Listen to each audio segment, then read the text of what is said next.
Good morning प्यारे विद्यार्थियों, सभी को मेरी ओर से गुड मॉर्निंग, नमस्कार। देखिए प्यारे विद्यार्थियों, अपन ने बायोलॉजी की पहली यूनिट पूरी कर चुके हैं। आज अपन दूसरी यूनिट शुरू करने जा रहे हैं। मैं आशा करता हूँ कि सभी विद्यार्थियों को पहली यूनिट समझ में आई है। अगर किसी विद्यार्थी को फर्स्ट यूनिट में कहीं समस्या है तो वो विद्यार्थी व्यक्तिगत या फिर इंटरमीडिया के माध्यम से या व्हाट्सएप के माध्यम से, फेसबुक से मेरे से शेयर करके अपनी समस्या का समाधान कर सकता है। आज अपन अपने बायोलॉजी की जो यूनिट सेकंड है उसका जो पहला पार्ट है वो पढ़ाने जा रहा हूँ। अतः आप लोग समय का सदुपयोग करते हुए, समस्या को मद्देनजर में रखते हुए अपनी पढ़ाई जारी रखें। आने वाले समय में हमारी समस्याएं सोल्व हो जाएगी। शीघ्र ही स्कूल खुलेंगे, फिर से हम एक दूसरे के साथ होंगे और कई प्रकार की समस्याओं का समाधान करेंगे।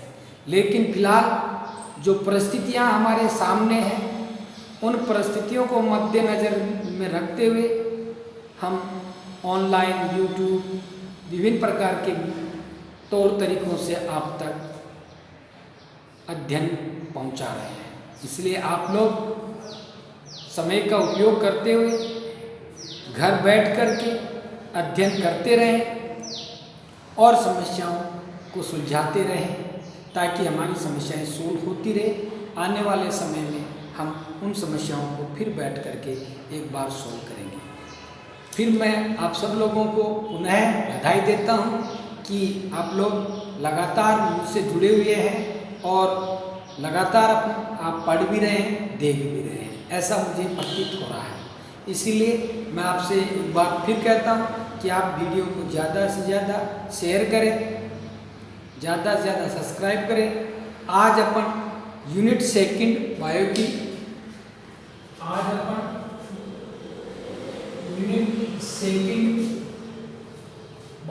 जो कि प्लांट फिजियोलॉजी की है वो शुरू करने जा रहे हैं और इसका पहला ही लेसन है पादप जल समूह।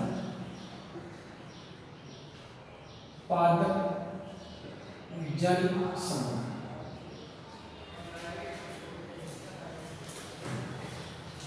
पहला चैप्टर है पादप जल संबंध। यूनिट सेकंड का पहला चैप्टर है पादप जल संबंध। फर्स्ट यूनिट के 4 लेसन में से 3 लेसन अपन पढ़ चुके हैं। चौथा जो लेसन था अपना वो लगभग हमने जो पढ़ा है उन्हीं में से है। उसमें कुछ डेफिनेशन है, जैसे एपोमिक्सिस है, सूक्ष्म प्रवर्धन है, कुछ चीज़ें आगे आने वाले टॉपिकों में पढ़ेंगे। इसलिए मैंने 4th चैप्टर को थोड़ा सा रोक दिया है, उसको नहीं लिया है। आने वाले टॉपिकों में उसके बारे में फिर से एक बार चर्चा जरूर करूँगा। आज अपन पढ़ रहे हैं पादप जल संबंध, plant water relation. Plant water relation, पादपों में जल संबंध। देखिए ये पाठ बहुत ही मोस्ट है। बोर्ड प्रायोगिक परीक्षा की दृष्टि से आने वाले नीट, पीवीटी व अन्य एग्जामों में इसमें बहुत सारे क्वेश्चन आते हैं। इसीलिए थोड़ा सा मन लगा करके पढ़ें, दिमाग का उपयोग करें, एकाग्रता में पढ़ें, थोड़ा सा इस पर मनन करें तो अपने आप ये चीज़ें सोल्व हो जाएगी। देखिए ये हमारा लेसन नंबर वैसे 5 है। लेसन नंबर 5 अपन पाठ परिचय पढ़ते हैं। सबसे पहले लेते हैं अपन पाठ परिचय, पाठ के बारे में, जो नाम उसके बारे में। पादप जल संबंध। देखिए पादपों के बारे में अपन पढ़ चुके हैं। पादप स्वकोषी होते हैं, सजीव होते हैं, बहुत सारी चर्चा कर चुके हैं। जल संबंध यानी पादपों की जो जैविक क्रियाएं हैं, पादपों की जो जैविक क्रिया होती है, जो पादपों में जैविक क्रियाएं होती है, उन जैविक क्रियाओं के लिए जल आवश्यक है। पादपों की जैविक क्रियाओं के लिए जल अति आवश्यक है। अतः अपन जल की महत्वता का बारे में पढ़ेंगे। हम ये कहेंगे कि पादपों में जल की क्या उपयोगिता है। मैंने कहा कि जल, कहते हैं कि जल ही जीवन है, जल के बिना जीवन की संभावना नहीं है। तो जल ही जीवन है, इसका मतलब क्या हुआ कि पादपों की जैविक क्रियाओं के लिए भी जल आवश्यक है। बिना जल के पादपों की जैविक क्रियाएं संपूर्ण नहीं हो सकती है तथा जीव की जीवित रहने की कल्पना पर नहीं कर सकते हैं। तो जल की आवश्यकता पादपों में है, ये तो अपन ने पढ़ चुका। अब अपन इस पाठ में क्या पढ़ेंगे वो सुनिए। इस पाठ में अपन पढ़ेंगे कि पादपों में जल कैसे अवशोषण किया जाता है, जल के लिए विसरण क्या है, प्राशन क्या है, विलयन क्या होता है, प्राशन कितने प्रकार का होता है, जो विभिन्न प्रकार के दाब हैं, विसरण दाब न्यूनता क्या होती है, जल विभव क्या होता है, आदि टॉपिकों के बारे में अपन चर्चा करेंगे। यहाँ पर मैं थोड़ा सा जल की विशेषता थोड़ी सी, ताकि हम जल पढ़ रहे हैं तो जल की विशेषता देखते हैं। पहली विशेषता है कि जल का जो सूत्र होता है वो H2O होता है। जल का जो रासायनिक सूत्र होता है वो क्या है, H2O। इससे क्या होगा, दूसरा कि इसके मध्य हाइड्रोजन बॉन्ड पाया जाता है। जल के अणुओं के मध्य कौन सा बंध पाया जाता है, हाइड्रोजन बंध पाया जाता है। तीसरा जल की विशेषता में कि जल का जो pH है वो कितना होता है, 7 होता है। पहला जल का सूत्र H2 होता है, दूसरा जल के अणुओं के मध्य प्रबल हाइड्रोजन बंध पाया जाता है, दूसरा जो जल, तीसरा जो जल का pH होता है वो 7 होता है। अतः शुद्ध जल, ये कौन सा जल हो गया, शुद्ध जल। शुद्ध जल का pH कितना होता है, 7, अर्थात ये उदासीन होता है। शुद्ध जल क्या होता है, उदासीन होता है। इनकी उच्च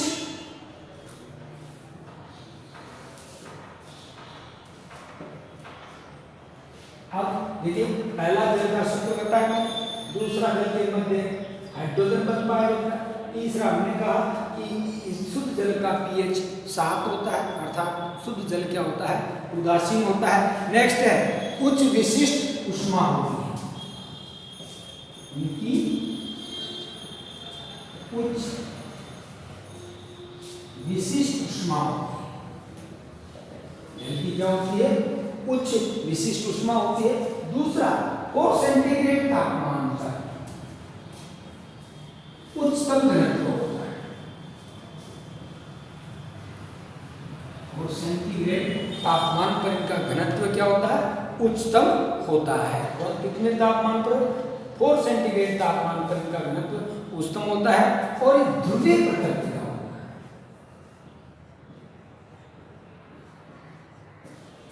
कैसी प्रकृति का होता है, ध्रुवीय प्रकृति का होता है। एक और ले लीजिए, इनके मध्य सहसंयोजक तथा आसंजक बल पाया जाता है। जल के अणुओं के मध्य कौन सा, सहसंजक तथा आसंजक बल पाया जाता है। ठीक है, देखो जल का सूत्र बेटा H2, हाइड्रोजन बंध पाया जाता है। शुद्ध जल का pH 7 होता है, इसका मतलब उदासीन होता है। इनकी उच्च विशिष्ट ऊष्मा होती है। 4 सेंटीग्रेड तापमान पर इनका घनत्व उच्चतम होता है। कई बार इसका क्वेश्चन भी आया हुआ है, जो छोटी क्लासों में हम पढ़ भी चुके हैं कि सर्दियों के दिनों में जो पाइप होता है वो फट क्यों जाता है। जब सर्दियाँ पड़ती है तब उसमें जो पानी का पाइप होता है वो फट जाता है। क्यों?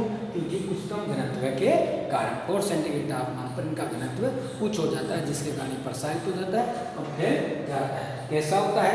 ध्रुवीय प्रकृति। ध्रुवीय प्रकृति का अर्थ होगा आवेशित कण। ध्रुवीय प्रकृति का अर्थ होगा आवेशित कण। कैसे होते हैं? इसके आवेशित होते हैं। और एक नेक्स्ट लास्ट 8वां इसकी विशेषता है जो मोस्ट है, वो है कि ये श्रेष्ठ विलायक होता है या सर्वोत्तम विलायक है।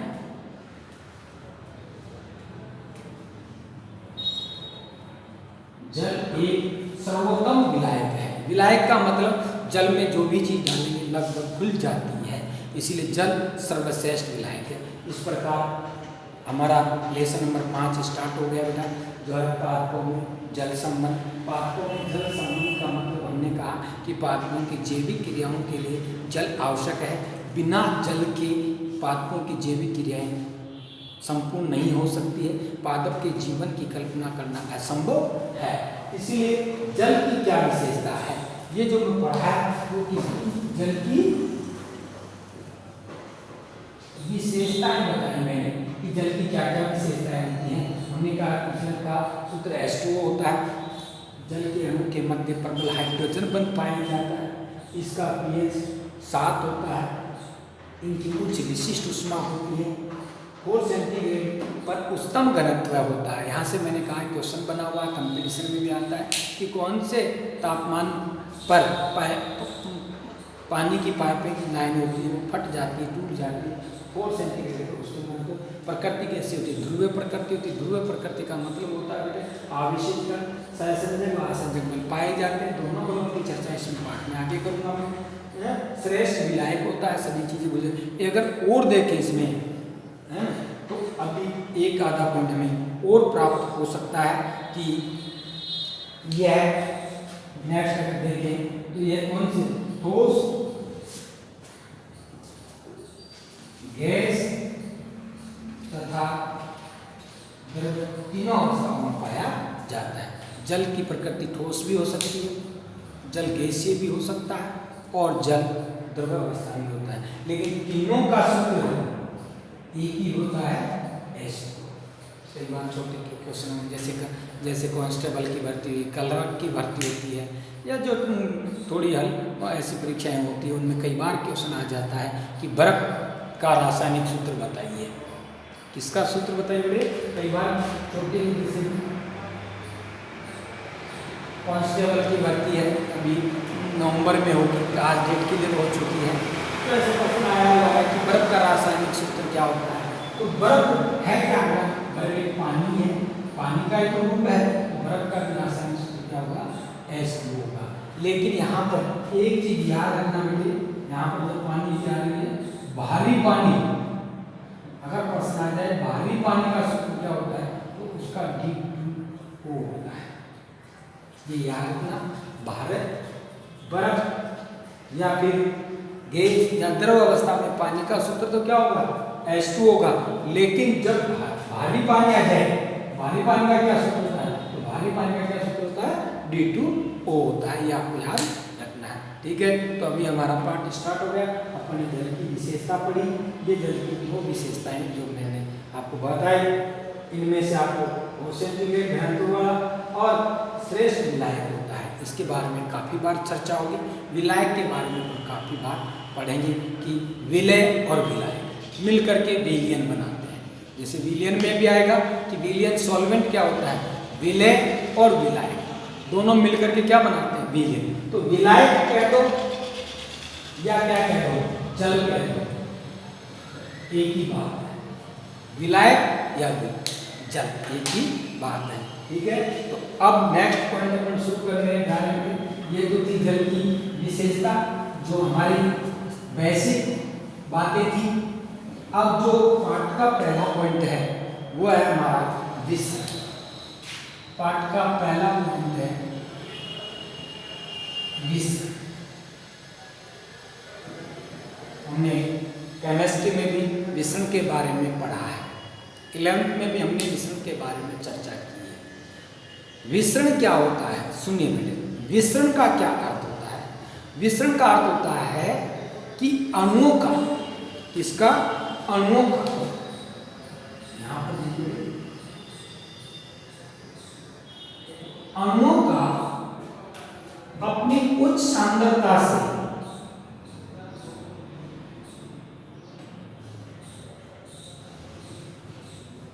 इसका अणुओं का अपनी उच्च सांद्रता से निम्न सांद्रता, अणुओं का अपनी उच्च सांद्रता से निम्न सांद्रता की ओर गति करना, ये क्या कहलाता है? विसरण कहते हैं। विसरण किसे कहा मैंने बताया आपको? विसरण कहा कि पदार्थ के जो अणु होते हैं उन पदार्थ के अणुओं का या आयनों का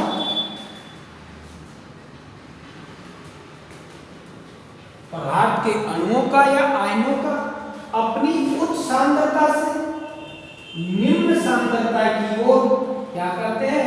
गति करते हैं, उसे अपन विसरण कहते हैं। जैसे मैंने आपको कहूं कि एक बंद कमरे में अगर अपन देखें, एक बंद कमरे में इत्र की शीशी खोल दें अपन, एक बंद कमरे में इत्र की शीशी खोल दें तो जो इत्र या परफ्यूम में जो गंध थी वो पूरे कमरे में फैल जाती है। इससे क्या हुआ कि जो इत्र में जो पदार्थ था उसकी सांद्रता उस बोतल में ज़्यादा थी, इसलिए वो अधिक से कम की ओर फैल गई। और कब तक? जब तक दोनों की सांद्रता, गति कब तक रहेगी? जब तक दोनों की सांद्रता, दोनों की सांद्रता समान न हो जाए। ये गति कब तक होती रहेगी? जब तक दोनों की सांद्रता समान न हो जाए। तो विसरण किसे कहा? विसरण की परिभाषा हो गई बेटे, पदार्थ के अणु या आयनों का अपनी उच्च सांद्रता से निम्न सांद्रता की ओर गति करते हैं, उसे क्या कहते हैं? विसरण कहते हैं। जैसे मैंने उदाहरण दिया, बंद कमरे में आपने क्या कर दिया? परफ्यूम या इत्र की एक बोतल को खोल दिया तो पूरे कमरे में उस जो परफ्यूम की बोतल की गंध थी वो फैल जाती है। तो इसे मैंने क्या कहा कि ये विसरण के कारण ऐसा होता है। जैसे अगर इसको विसरण को अगर दूसरा समझें तो हम कहेंगे जैसे यूं समझने से, माना कि ये दो चीजें अपन ने लगा रखी है, इन दोनों चीजों का लेवल बराबर है, यहाँ पर इनको दोनों को अपन ने कनेक्शन कर रखा है।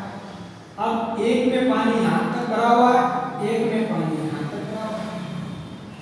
अब पानी के बारे में अपन पूछें कि एक ये ए है, दूसरा ये बी है, जैसे घड़ा है, ये ए घड़ा है, ये बी घड़ा है, तो बताओ पानी ए से बी की ओर जाएगा, बी से ए की ओर जाएगा? तो अपन देखें, आप कहोगे सर ए से किधर की ओर जाएगा? बी की ओर जाता है। क्यों जाता है? मैं कहूँ कि बी से ए की ओर क्यों नहीं आया? कि नहीं आ सकता। क्यों नहीं आ सकता? क्योंकि अधिक से किधर की ओर जाता है? कम की ओर जाता है। तो बस हो गया। आपको क्या लगाना? अणुओं की सांद्रता उच्च, अणुओं का उच्च सांद्रता से निम्न सांद्रता की ओर गति करना क्या कहलाता है? विसरण कहते हैं। अब विसरण के बारे में दो परिभाषा हो गई। अब विसरण के बारे में दूसरी क्या है? नेक्स्ट देखिए, इसमें विसरण ऊर्जा, एक ऊर्जा की चर्चा करेंगे। विसरण ऊर्जा की आवश्यकता नहीं होती। विसरण में इसकी आवश्यकता नहीं होती, ऊर्जा की आवश्यकता नहीं होती है। क्यों नहीं होती है? सुन लीजिए, क्योंकि जो अणु है, इन अणुओं में क्या पाई जाती है? गति ऊर्जा पाई जाती है। अणुओं में क्या पाई जाती है? तो अपने स्वयं की गति ऊर्जा के से अणु क्या करते हैं? गति कर जाते हैं। इसलिए विसरण में ऊर्जा की आवश्यकता नहीं होती है। विसरण की गति बिना ऊर्जा की आवश्यकता के पूर्ण हो जाती है, क्योंकि पदार्थ के जो अणु है उन अणुओं के मध्य पाई जाने वाली गतिज ऊर्जा के कारण अणु क्या करते हैं, स्वतः ही गति करते हैं। तो एक चीज आई कि विसरण में ऊर्जा की आवश्यकता नहीं होती है। तीसरी चीज, दो चीज हो गई, विसरण की परिभाषा हो गई बेटे। दूसरी चीज हो गई कि विसरण में किसकी आवश्यकता नहीं पड़ी, ऊर्जा की आवश्यकता नहीं होती।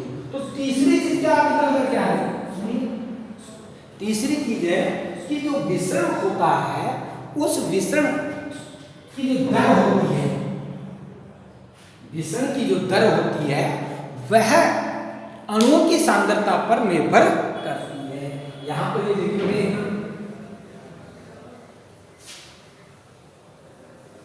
विसरण की दर किस पर, विसरण की दर अणु होते हैं, अणु की सांद्रता पर निर्भर करती है। विसरण की दर किस पर निर्भर करती है, अपने ही अणुओं की सांद्रता पर निर्भर करती है। वैसे विसरण की प्रकृति ठोस हो सकती है, गैसीय हो सकती है और द्रव्य हो सकती है, लेकिन विसरण की दर अलग अलग होती है। ये किस पर निर्भर करती है, अणुओं की सांद्रता पर निर्भर करती है। तीन चीज समझ में आई बेटे। पहले चीज विसरण की परिभाषा, मैंने कहा अणुओं का उच्च ऊर्जा से, अणुओं का उच्च सांद्रता से निम्न सांद्रता की ओर गति करते हैं, और विसरण में ऊर्जा की आवश्यकता नहीं होती है। क्यों नहीं होती है, क्योंकि अणुओं में स्वयं की गतिज ऊर्जा पाई जाती है, जिसके कारण हम क्या करते हैं, गति करते हैं। नेक्स्ट कहा मैंने कि विसरण की जो दर होती है वो स्वयं के अणुओं की सांद्रता पर निर्भर करती है। तीसरा, विसरण जो होता है वो विसरण ठोस में भी होता है, विसरण द्रव्य में भी होता है और गैस में। लेकिन सबसे अधिक विसरण की दर किसमें होगी, गैस अवस्था। ये अणुओं के आकार पर भी निर्भर करती है। तो गैस अवस्था में विसरण की दर अधिक होगी, फिर किसमें होगी, द्रव्य अवस्था में, और ठोस अवस्था में विसरण की दर बहुत कम होती है। इसलिए विसरण सबसे अधिक गैसीय अवस्था में अधिक होता है। नेक्स्ट अपन पढ़ते हैं इसी में थोड़ा सा कि विसरण को प्रभावित करने वाले कारक।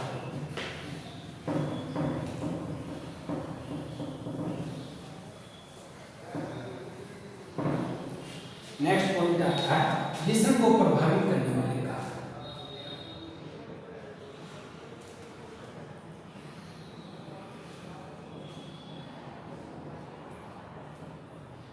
विसरण को प्रभावित करने वाले कारक देखिए,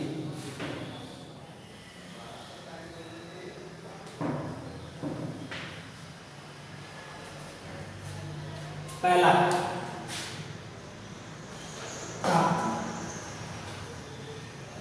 कारक कौन सा बेटे, तापमान, टेम्परेचर। पहला कारक कौन सा, तापमान। तापमान, विसरण की दर तापमान की क्या होती है, समान।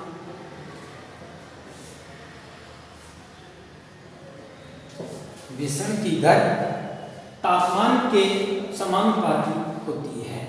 विसरण की दर किसके बेटे,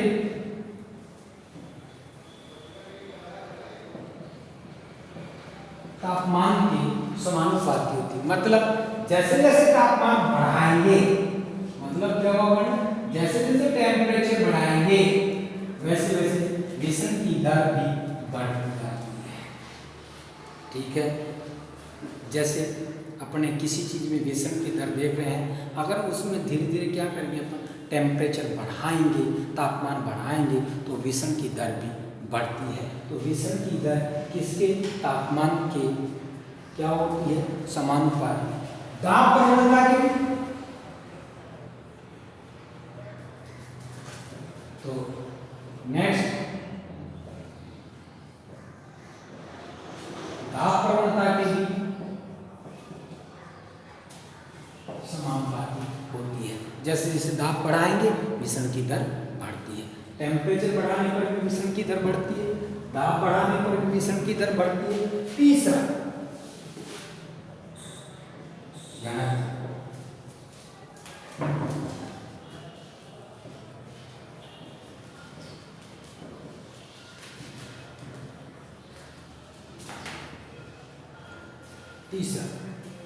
विसरण की दर घनत्व के वैध क्रमानुपाती होती है।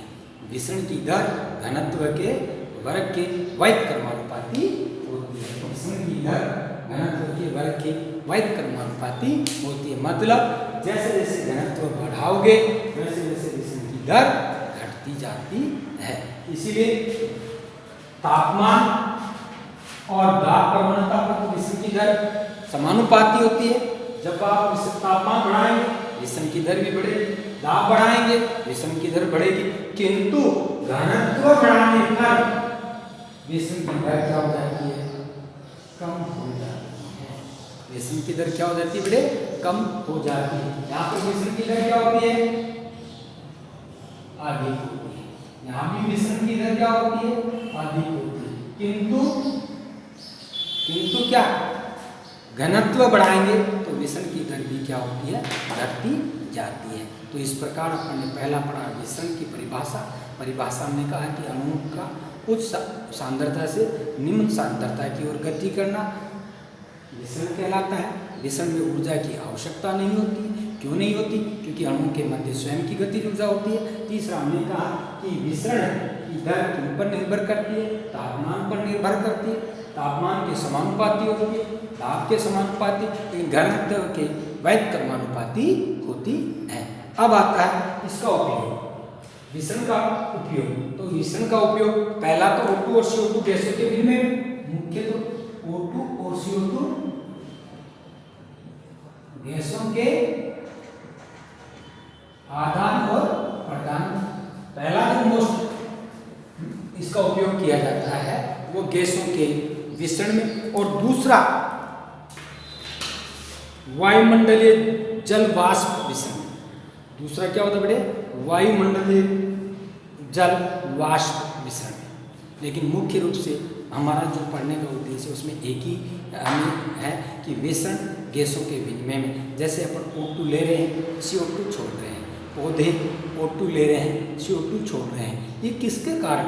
विसरण के कारण। क्योंकि उच्च घनत्व से निम्न या उच्च सांद्रता से निम्न सांद्रता की ओर आती जो O2 ग्रहण की जाती है और जो छोड़ी जाती CO2 छोड़ी जाती है वो किस पर निर्भर करती है?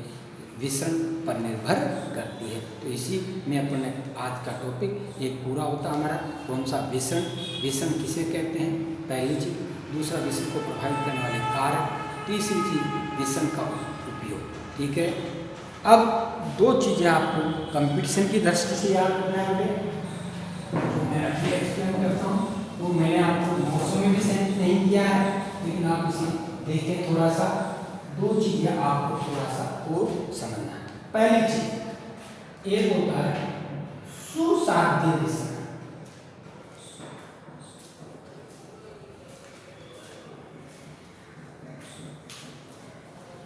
ये कौन सा होता है? सुसाध्य विसरण। और दूसरा होता है सक्रिय स्थान।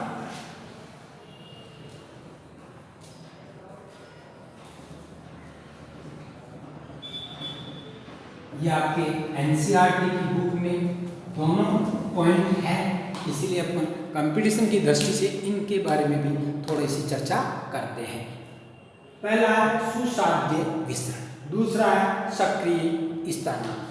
और इससे पहले अपन क्या पढ़ चुके हैं? इससे पहले अपन विसरण पढ़ चुके हैं। इससे पहले अपन विसरण, और विसरण में एक चीज अपन बता चुके हैं, क्या बेटे? उच्च सांद्रता से निम्न सांद्रता।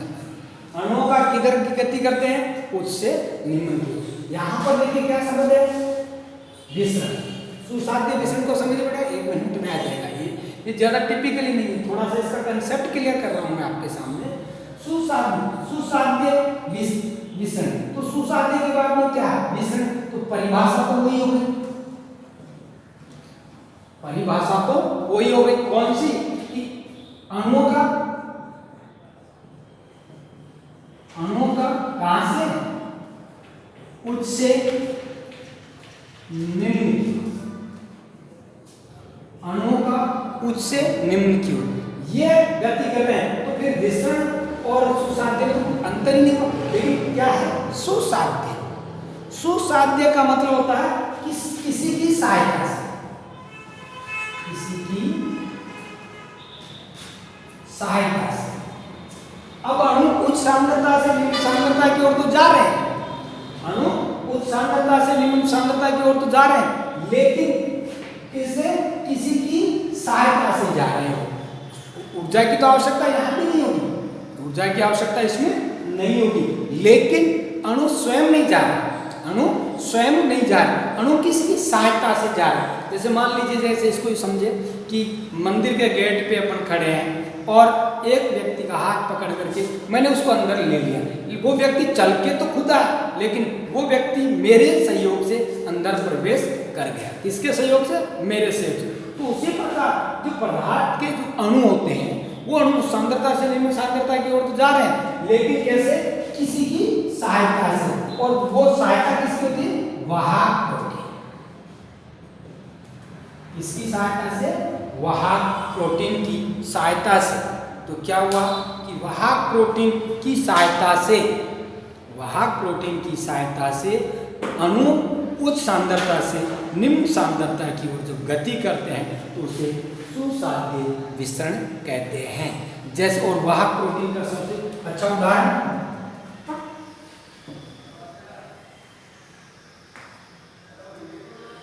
चर्चा करेंगे अपन। वाहक प्रोटीन का जो है वो पोरीन है। कौन सा प्रोटीन? पोरीन। बहुत मोस्ट है पोरीन, कई बार क्वेश्चन आ चुका है इसके बाद।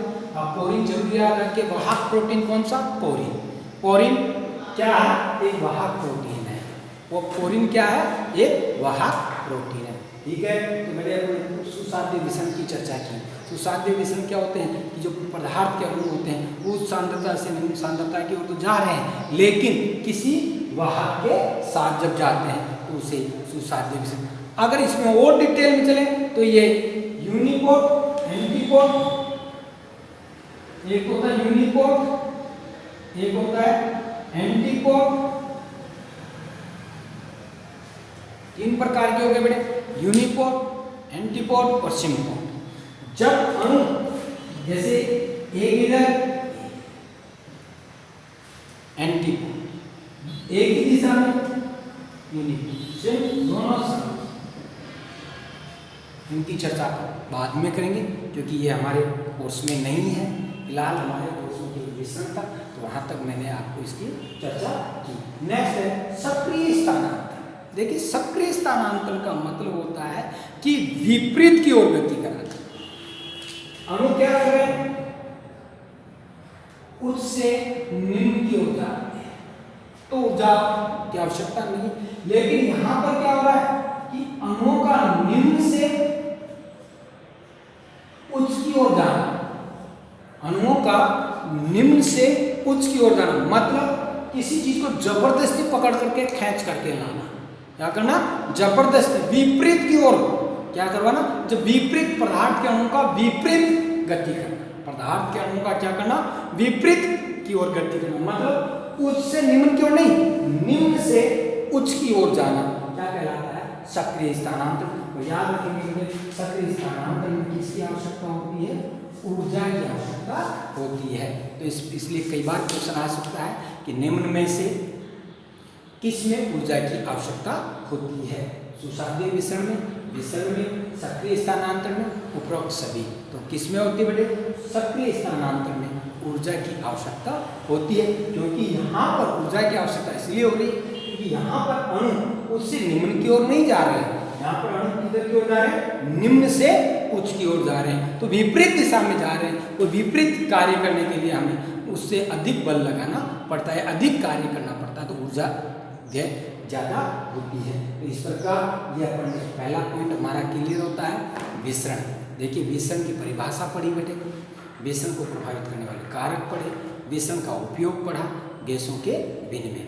फिर अपन ने विसरण के 3 पॉइंट और समझे। कौन सा? विसरण ऊर्जा की आवश्यकता नहीं है, सुसाध्य ऊर्जा की आवश्यकता नहीं है, सक्रिय स्थानांतरण ऊर्जा की आवश्यकता होती है।